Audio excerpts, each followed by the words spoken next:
if you feel really good about yourself, then you kind of have a continuation of what you're trying to build on. I think Saturday night against Mankato, especially, just looking at that second period, I think we had chances to even win that game and have a sweep, and it didn't really go that way. I actually thought it was a pretty good week. I thought that the guys were engaged. We were able to kind of go back to the drawing board on a couple things, just simplify some of our D zone and just really try to create a base level of where we want to go forward. Had some good compete, did some splits, D forward. So a little bit different, you have a little more time to kind of go back and like I said, go to the baseline level of all the stuff you're trying to accomplish. Kind of touched on it a little bit. You get what you put into it. So, like I said, I thought our guys were actually engaged all week. I didn't feel that, because it was a bye week, that guys were showing up and weren't, into what we were trying to accomplish. Especially for those guys, I think, Chase is playing 30 to 32 minutes a night.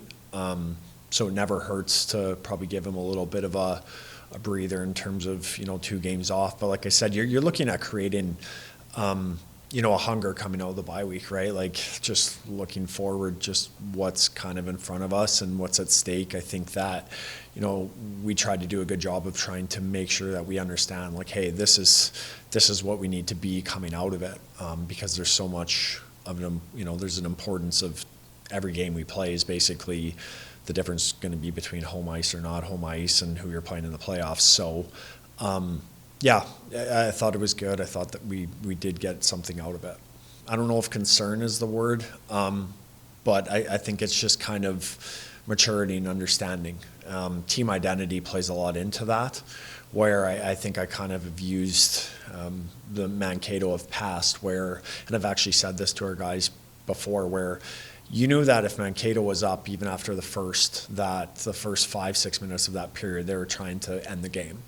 And then when they got the next one, it was like, okay, now it's going to get the next one, and all of a sudden they'd turn games that are 1-0 into 3-1 and 4-1, 5-1 games. So I do think it's more of a mentality and identity type thing within your team that basically doesn't, you have to be able to not just get amped up and have to fight back when you're behind.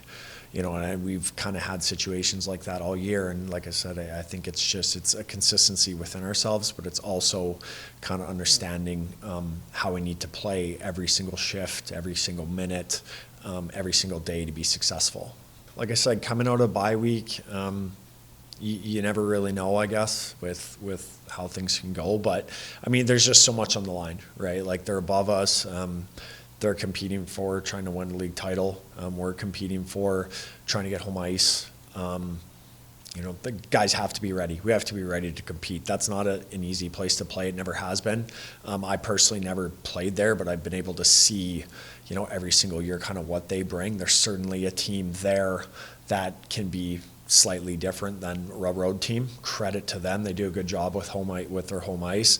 Have to be ready to compete, have to be ready to win battles on the walls, play an ugly road game, manage pucks, good special teams, basically, everything that you would think that needs to be good to win. But ultimately it's going to come down to guys being ready to compete and, handle the physicality that they're going to try to bring, right? We have to match it.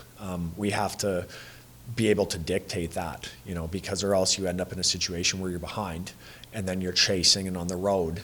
It makes your task that much harder. We've been fortunate to have Blake for, now an extended period of time, and for us to win games, we obviously need great goaltending. Now, we just have to get back to the baseline level of, not giving up scoring chances. Like, coach was actually talking about it this morning, just shots on goal. Right, like you limit defensively, you limit shots on goal. You're probably going to limit, for the most part, scoring chances. Blake, if Blake only has to make, 7 or gets 7 or 8 scoring chances against on a night, I would think that with the caliber of goaltender he is, we're going to be successful more times than not.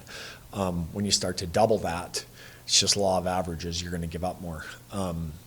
So to kind of answer your question, great goalie, but we have to do better in front of him to make sure that like we can allow him to do what he does and not have to like overstress him in terms of where he has to just make a ton of saves.